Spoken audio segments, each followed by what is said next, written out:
দেশের গণতান্ত্রিক আন্দোলনের শক্তিকে উৎসাহিত করছে,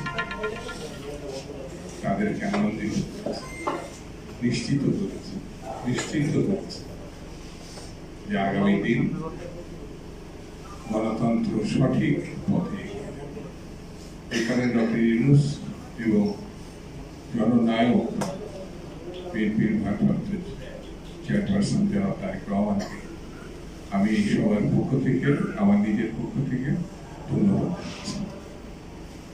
বন্ধুরা, গত জুলাই আগস্টের গণঅভ্যুত্থানের পূর্ণতা আসবে গণতন্ত্র প্রতিষ্ঠিত।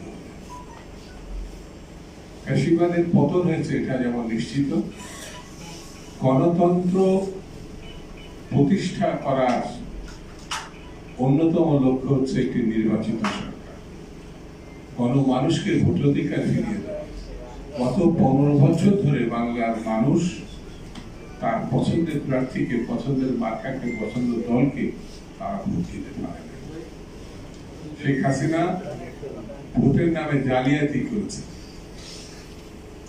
এমন একটি নিয়ন্ত্রিত ব্যবস্থা তিনি প্রতিষ্ঠা করেছিলেন যেখানে লাইন দিয়ে মানুষ দাঁড়িয়ে আছে কিন্তু সেখানে ভোট হচ্ছে না।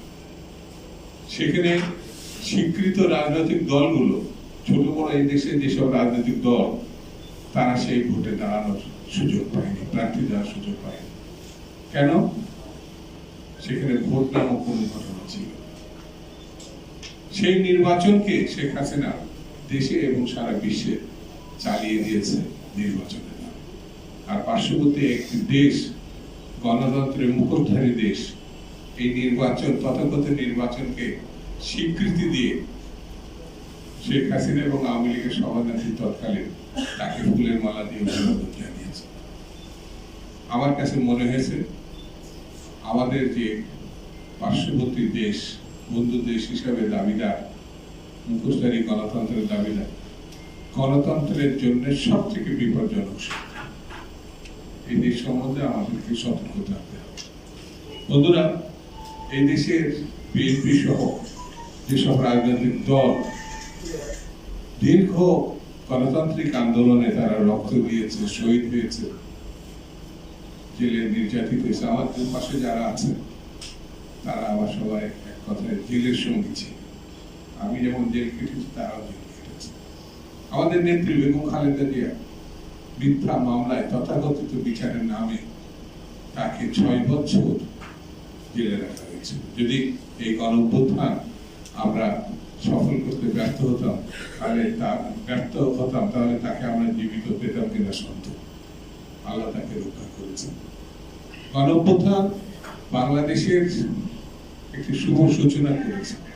জনাব তারেক রহমান এই কথা বলার অপেক্ষা রাখে না, যত দূরেই উনি অবস্থান করুন না কেন, তিনি এখন মানুষের হৃদয়ে অবস্থান করছেন।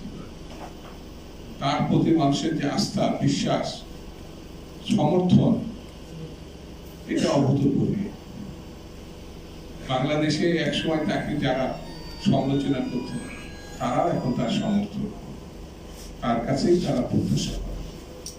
সেই জন্য আমি বলবো, আমি বেশি কথা বলবো না, গণতন্ত্র প্রতিষ্ঠায় নির্বাচন অত্যন্ত গুরুত্বপূর্ণ একটি ঘটনা।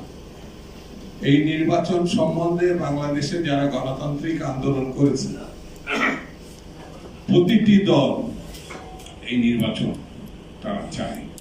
কেউ একটু আগে চায়, কারা একটু পরে চায়, কিন্তু নির্বাচন চায় না এমন কোন রাজনৈতিক দল বাংলাদেশে বর্তমানে নাই।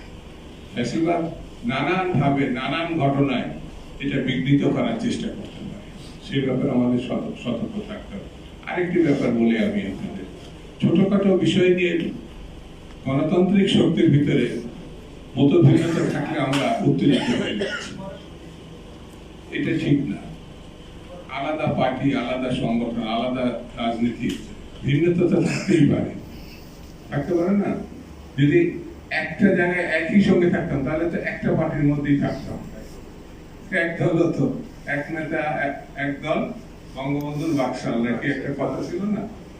এখন তো গণতান্ত্রিক ব্যবস্থা, ইসলামপন্থী যেমন দল আছে, গণতান্ত্রিক দল আছে, কমিউনিস্ট পার্টি আছে, মধ্যপন্থী, দক্ষিণপন্থী, অনেক পন্থী থাকতে পারে, কিন্তু গণতন্ত্রের প্রশ্নে সবাই একমত, নির্বাচনের প্রশ্নে সবাই একমত। আগামী দিন নির্বাচন হতে হবে, মানুষের ভোটাধিকার ফিরিয়ে দিতে হবে, স্বচ্ছ এবং স্বাভাবিক নির্বাচন হতে হবে, এ ব্যাপারে কিন্তু কোনো দ্বিমত নেই।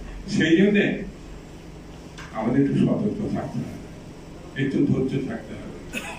অল্পতেই উত্তেজিত হয়ে নিজেদের ভিতর বিভাগ সৃষ্টি করে আমরা গণতন্ত্রকে বিঘ্নিত করছি কিনা সে ব্যাপারে একটু চিন্তা করতে হবে।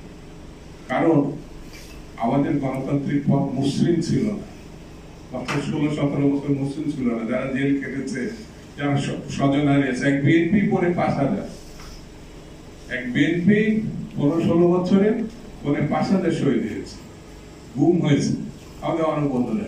ঠিক তেমনি শত শত না, হাজার হাজার অন্যান্য বিভিন্ন রাজনীতি গত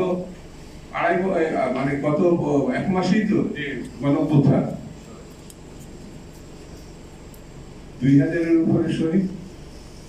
কিভাবে ছাত্র জনতা, তরুণ, কিশোর, শিশু কিভাবে নিজের জীবন বিলিয়ে দিয়েছে। হাজার হাজার এখনো হাসপাতালে, কারো চোখ নাই, কারো হাত নাই, কারো পা নাই। এত তাড়াতাড়ি ঘুরে গেলে তো হবে না। এদের আকাঙ্ক্ষাটা কি? গণতান্ত্রিক বাংলাদেশ। এদের আকাঙ্ক্ষাটা কি? তারা বৈষম্যহীন বাংলাদেশ। এদের আকাঙ্ক্ষা কি? একেবারে পড়াশোনা করেছে অথবা পড়াশোনা করেনি, তারা একটা কাজের সন্ধান চাচ্ছে, তারা একটা জীবনে একটা সংসারের দায়িত্ব নিতে চাচ্ছে। এই তো সেই জায়গায় আমাদের সহযোগিতা।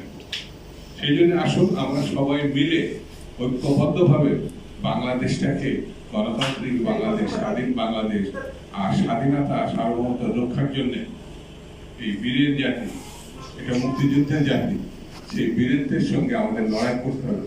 এই ভাবনা শুনে সবাই আমরা ঐক্যবদ্ধ থাকি। সবাইকে শুভেচ্ছা, অভিনন্দন, ধন্যবাদ জানিয়ে আমি আমার বক্তব্য শেষ